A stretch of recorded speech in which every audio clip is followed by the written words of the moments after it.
Na aula de hoje nós vamos começar a estudar as estruturas hiperestáticas. Essas estruturas são também chamadas de estaticamente indeterminadas. A ideia é que a gente não consegue resolver o problema usando só as equações de equilíbrio da estática, né? Resolver o problema, o que eu chamo de resolver o problema é calcular reações de apoio e calcular os esforços solicitantes.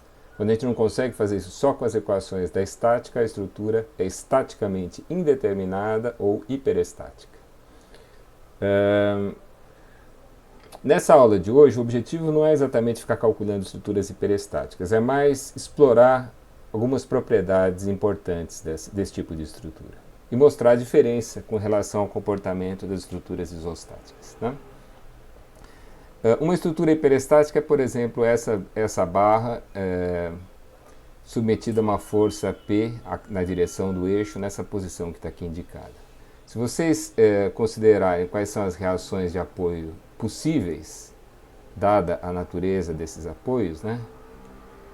Aqui é um apoio articulado fixo, pode ter duas reações. E aqui também um apoio articulado fixo, pode ter duas reações. Vamos chamar esses pontos aqui de A, esse aqui vai ser B, e esse aqui vai ser C, o ponto de aplicação dessa carga. Tá? Então, a princípio são 4 reações de apoio possíveis, né, dada a natureza dos apoios. E são só 3 equações de equilíbrio da estática. Algumas coisas eu consigo descobrir. Por exemplo, se a gente fizer... deixa eu dar nomes para essas reações. Isso aqui... Bom, não vou dar nome ainda. Imagine que eu faço equilíbrio de momentos em relação ao ponto B. A única força que provoca momento em relação a esse ponto B é essa aqui, né? Então, por equilíbrio de momentos em relação ao B, isso aqui tem que ser zero. Gastei uma equação de equilíbrio. Faço agora equilíbrio de forças na horizontal. Só sobrou essa força, tem que ser zero também. Gastei a segunda equação de equilíbrio. Só falta uma. A equação de equilíbrio que está faltando é a soma de forças na vertical igual a zero. Então vamos chamar essa reação aqui de RA e essa aqui de RB. O equilíbrio, a única informação que eu tenho por equilíbrio é que RA mais RB é igual a P. Tá? Mais nada. A gente costuma dizer que existem infinitas soluções equilibradas. Existem infinitos pares RA e RB que somam P. Mas só uma é a solução do problema. Como é que eu descubro esse par? Bom, se existem infinitas soluções equilibradas, RA e RB tem que somar P, vamos chutar. Se eu disser que cada um vale P sobre 2, isso respeita a condição de equilíbrio, né? Então vamos dar aqui um chute.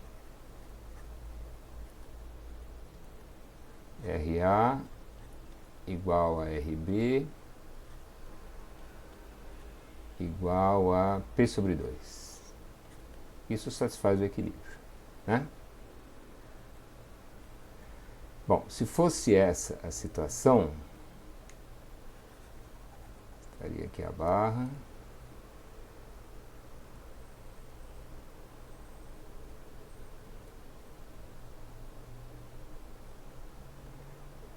A força P está nessa posição.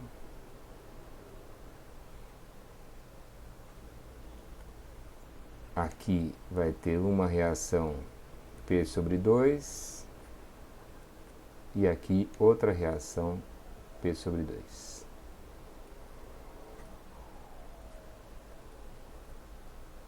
Né? Aqui as distâncias são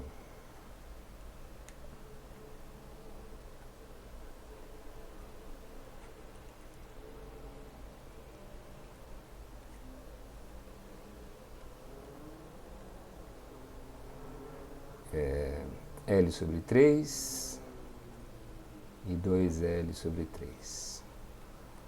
Tá? Então, essa é uma possibilidade, é uma solução equilibrada, como a gente fala. Bom, se fosse essa a solução equilibrada, como é que ficaria o diagrama de forças normais, hein? A força normal valeria, seria P sobre 2 de compressão daqui até aqui, né? Quais que eram esses nomes? O B era o ponto de baixo. Então esse aqui era o ponto A. Esse aqui era o ponto B. Esse era o ponto C. Então, se fosse essa a solução, no trecho BC, basta vocês cortarem olhando para baixo e vocês concluem que a força normal seria P sobre 2 de compressão. Isso valeria até essa posição. E na parte de cima, AC, se vocês cortarem agora olhando para cima, vai dar P sobre 2 de tração.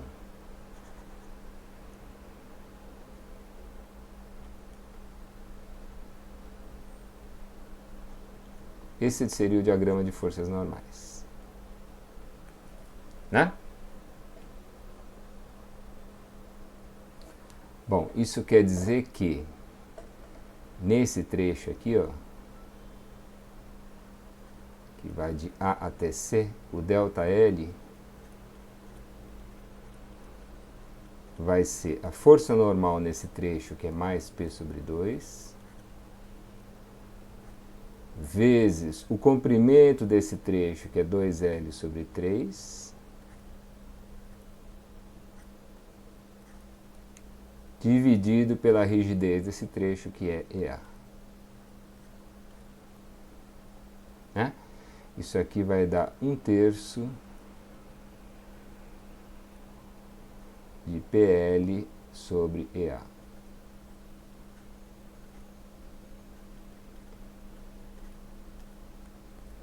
Esse seria o ΔL desse trecho. E o ΔL desse trecho aqui, de B até C,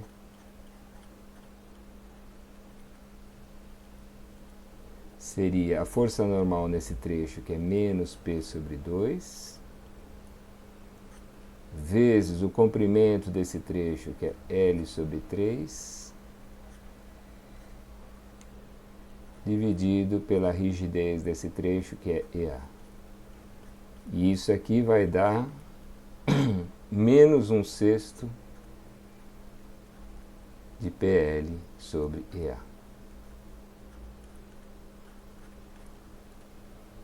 Tá? Bom, então quem seria o ΔL da barra inteira? O ΔL AB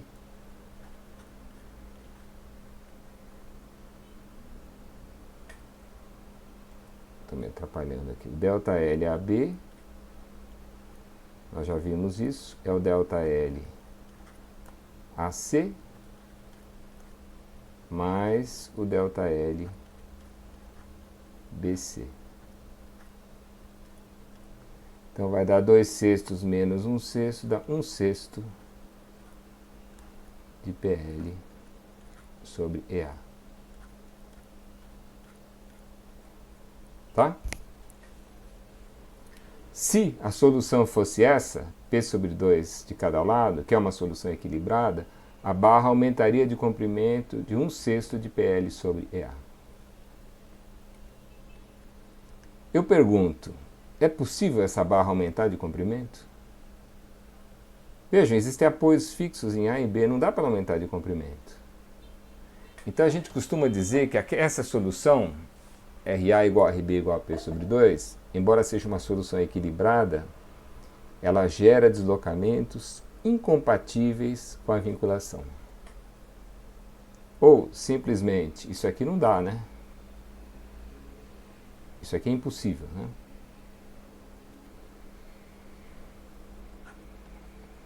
É uma solução equilibrada,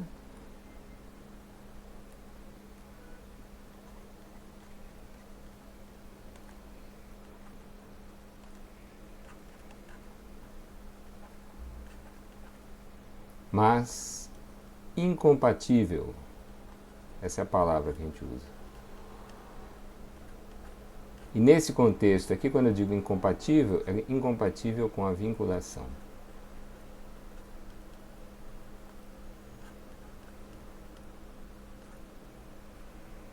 tá? Essa solução não serve. Embora ela respeite as equações de equilíbrio, ela não é uma solução compatível, ela não gera deslocamentos compatíveis. Bom, eu poderia chutar outra solução, mas em vez de chutar, sejamos mais científicos, mais práticos.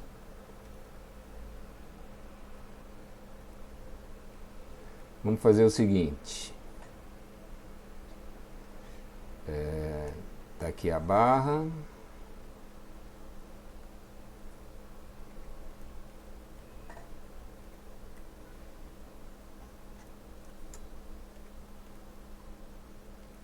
A força P.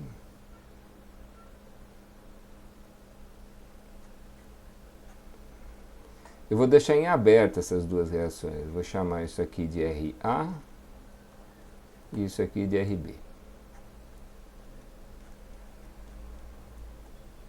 Tá? Nessas condições, qual seria o diagrama de forças normais?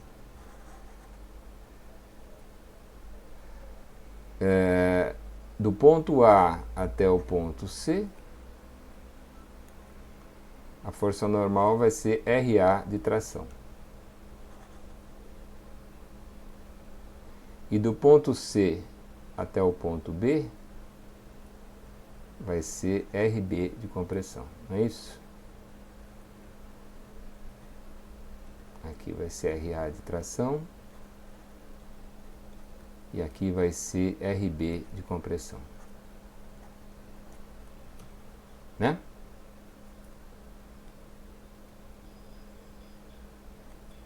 Então, o ΔL desse trecho, que é o ΔL AC, vai ser RA vezes esse comprimento, que é 2L sobre 3, dividido por EA. E o ΔL desse outro trecho, o ΔL BC, é igual ao RB vezes L sobre 3, dividido por EA.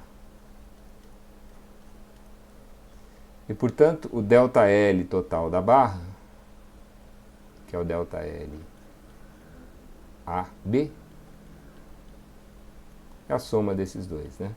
Eu posso colocar L sobre 3EA em evidência.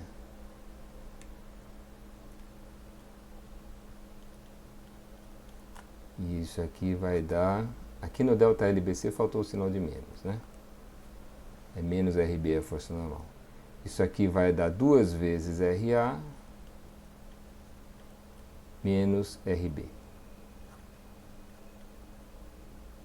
Esse é o ΔL, nesse caso, numa situação geral, tá? Para cada par RA e RB, eu tenho um ΔL diferente.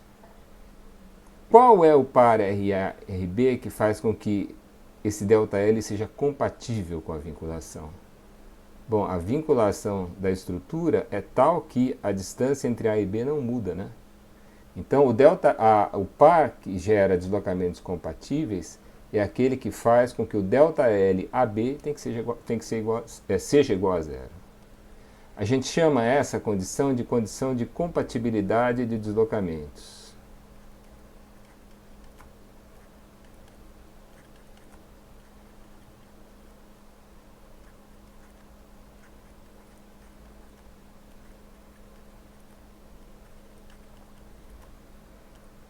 Ou simplesmente condição de compatibilidade.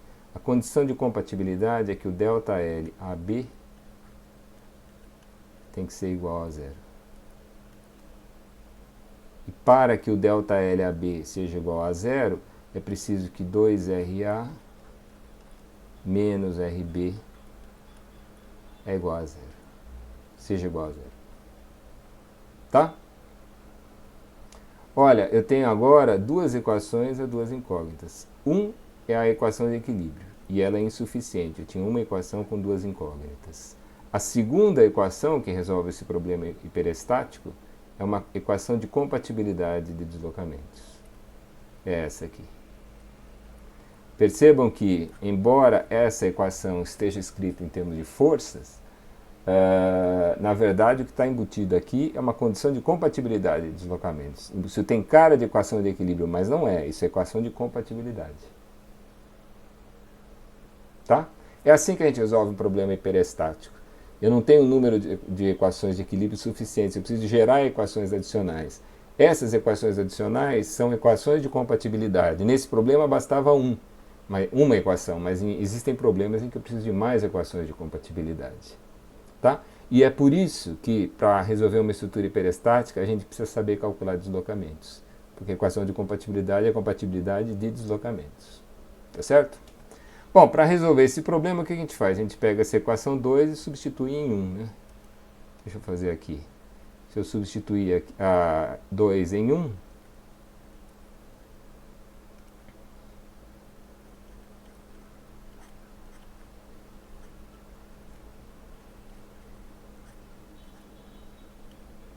a equação 2 era RB igual a 2 vezes RA. Né?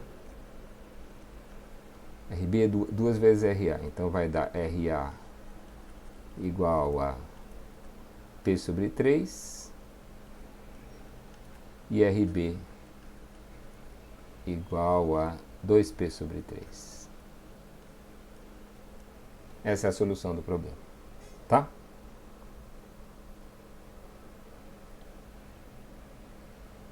Tá certo? Bom, eu quero aproveitar esse problema aí para discutir algumas propriedades das hiperestáticas.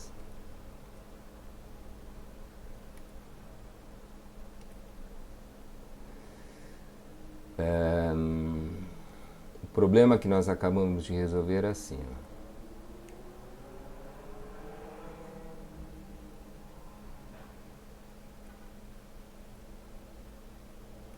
Entendi que a mão treme.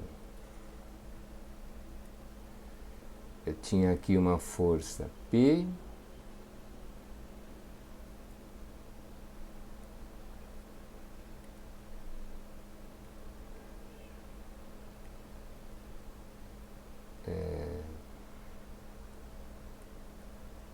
e 2 apoios fixos, né? Nesse caso, a rigidez era constante. O diagrama de forças normais correspondente dava um negócio assim.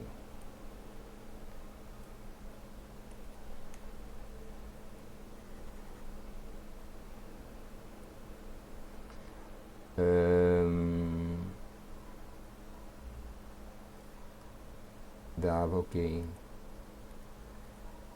Essa aqui era P sobre 3 e a de baixo era 2P sobre 3, né? Então aqui dava P sobre 3 de tração e aqui 2P sobre 3 de compressão.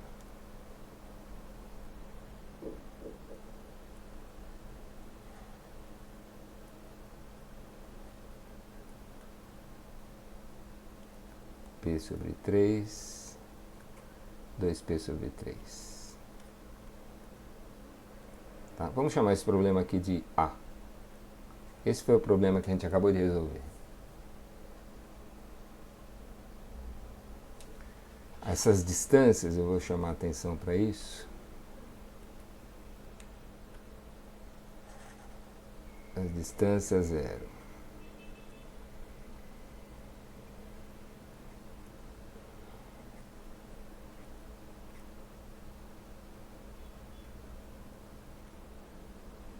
É 2L sobre 3 e L sobre 3. Tá? Esse foi o problema que nós resolvemos. Bom, eu quero resolver agora o problema B.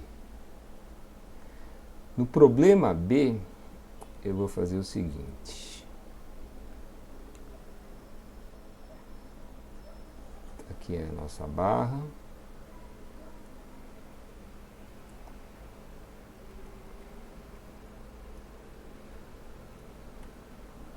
Os apoios fixos.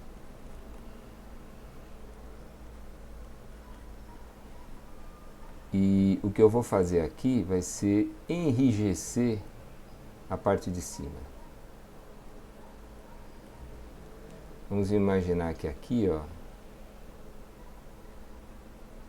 agora na parte de cima eu tenha, por exemplo, a seção transversal o triplo da anterior. Então se aqui eu tinha EA, aqui eu tenho 3EA.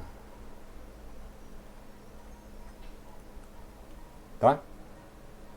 E o carregamento vai ser o mesmo, vai ser a força P aplicada nessa posição.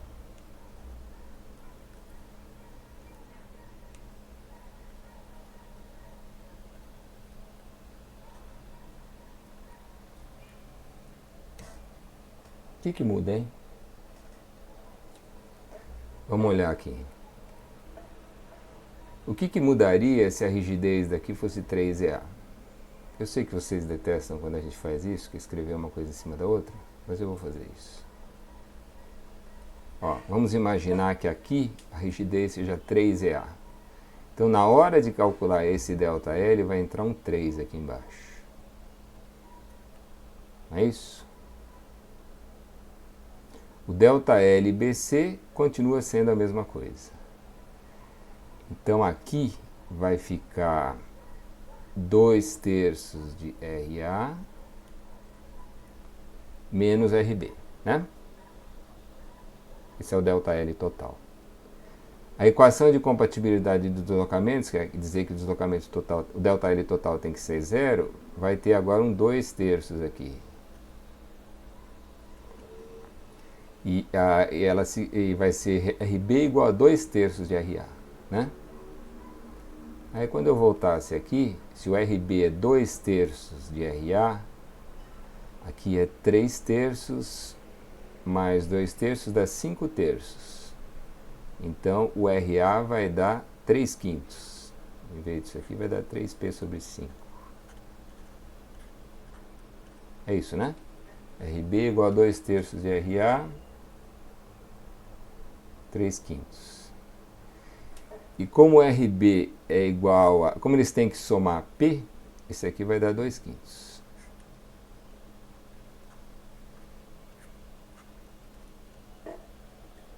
Tá? Então agora o RA ficou maior, 3/5, e o RB ficou 2/5. Se eu fizer um novo diagrama de momentos de forças normais,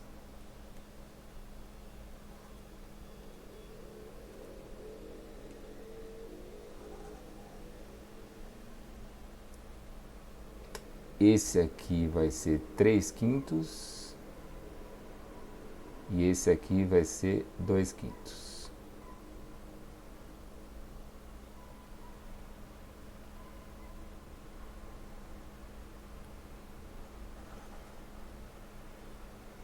A força normal aqui de tração é 3P sobre 5 e a força normal de compressão aqui é 2P sobre 5. Tá? Esse é o problema B.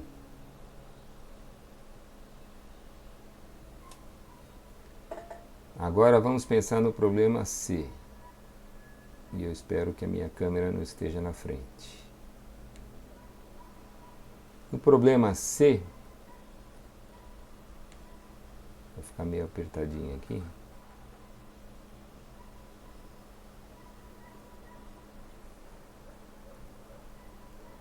Então, atenção agora o que eu vou fazer. Eu continuo tendo a mesma força P nessa posição.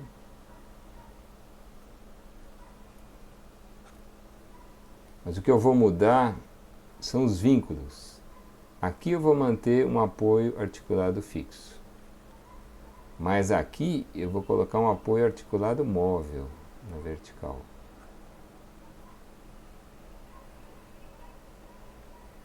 O que muda nesse caso? Bom, se esse apoio for articulado móvel na vertical, não existe reação vertical. Então, a única reação aqui é aqui embaixo, e ela vale P.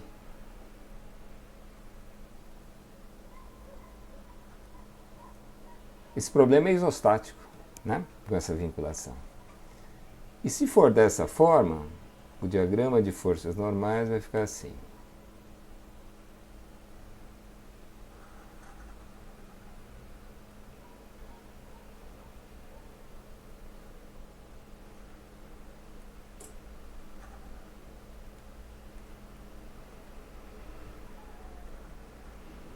Não é isso?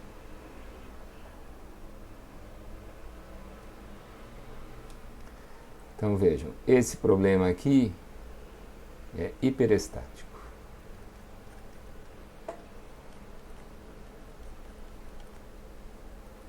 Esse aqui também.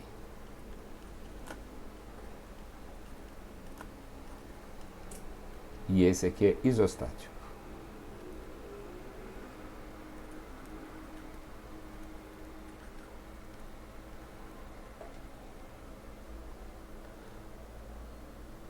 Eu posso tirar 3 conclusões muito importantes sobre a natureza dos problemas hiperestáticos olhando para essas figuras.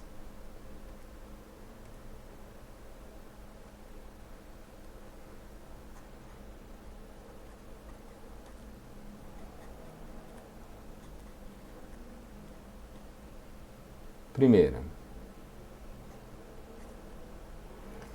nas hiperestáticas,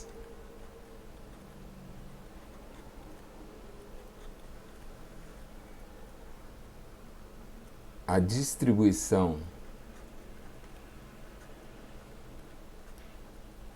dos esforços depende da rigidez das partes. Nas isostáticas,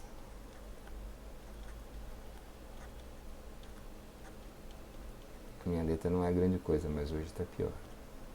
Não. Nas hiperestáticas, a distribuição dos esforços depende da rigidez das partes. Nas isostáticas, não. Não é verdade isso? O que aconteceu quando eu passei do problema A para o problema B? Eu enrijeci a parte de cima. Ou seja, eu mudei a rigidez da parte de cima.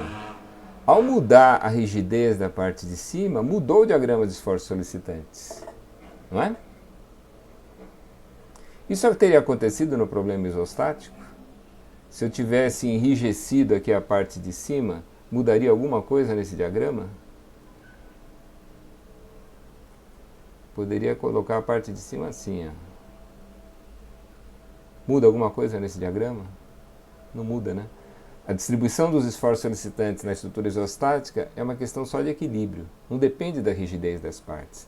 É por isso que em resistência zero, vocês nunca se preocuparam em saber qual que era a área da seção transversal, por exemplo.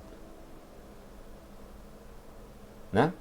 Não procuraram saber do módulo de elasticidade da estrutura. Vocês nem viram isso, eu acho, em R0. Porque lá tudo ficava definido só por equilíbrio. Todas as estruturas que vocês viram em R0 eram estruturas isostáticas. Tá? Então, essa é uma propriedade importante, uma diferença importante. Para resolver numa estrutura hiperestática, se a gente mudar a rigidez das partes, a gente muda o diagrama de esforços solicitantes.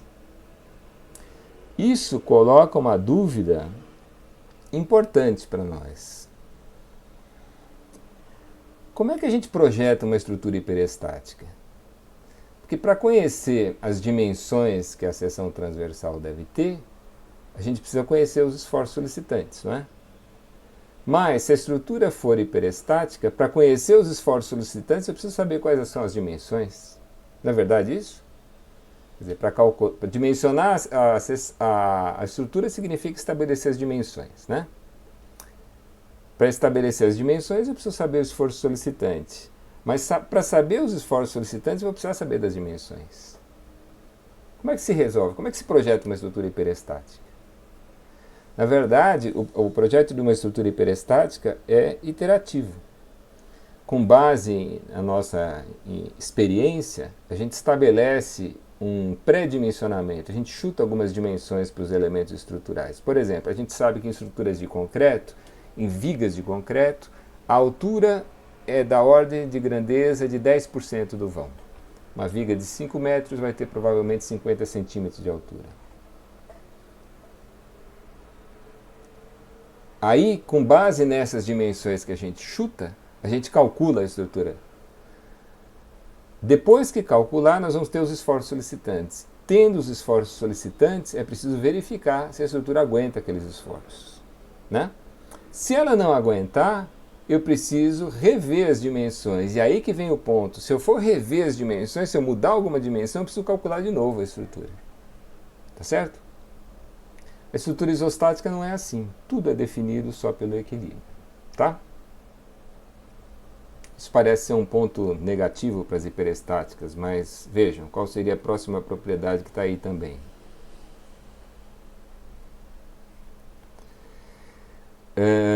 Eu vou escrever assim, ó.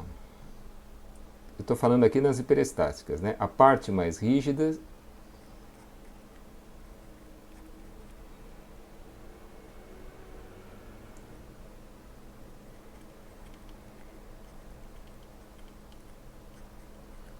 absorve, e é um absorve entre aspas, porque ninguém está absorvendo nada aqui, né?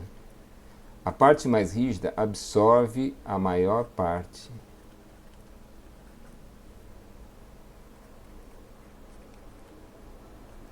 do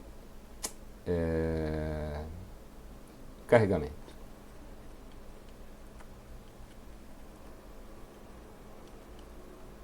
Isso aqui eu estou falando nas hiperestáticas.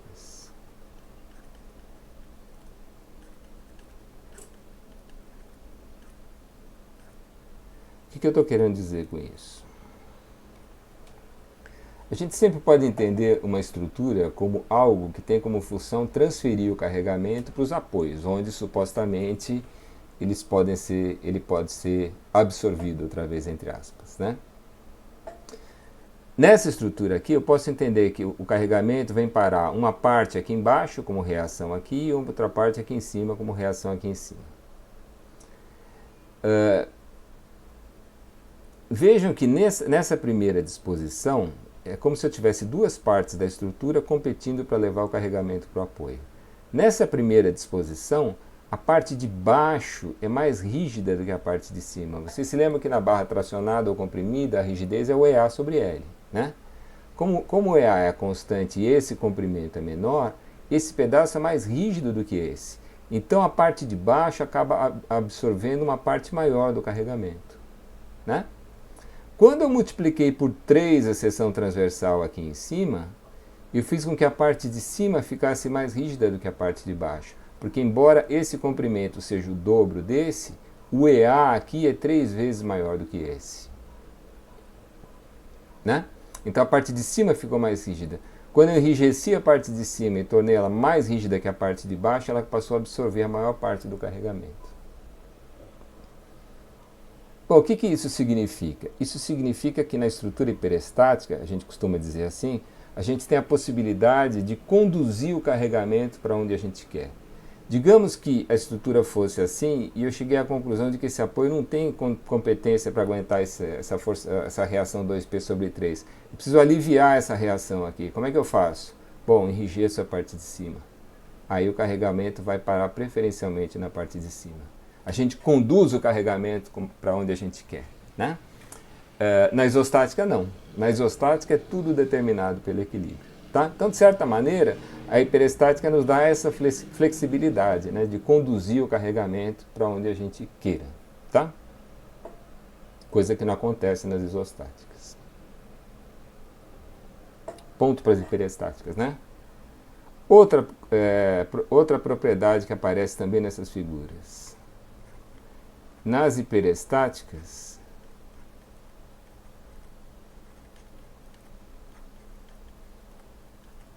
os esforços são mais bem, é feio isso, mas é assim que é o certo, não é culpa minha, são mais bem distribuídos.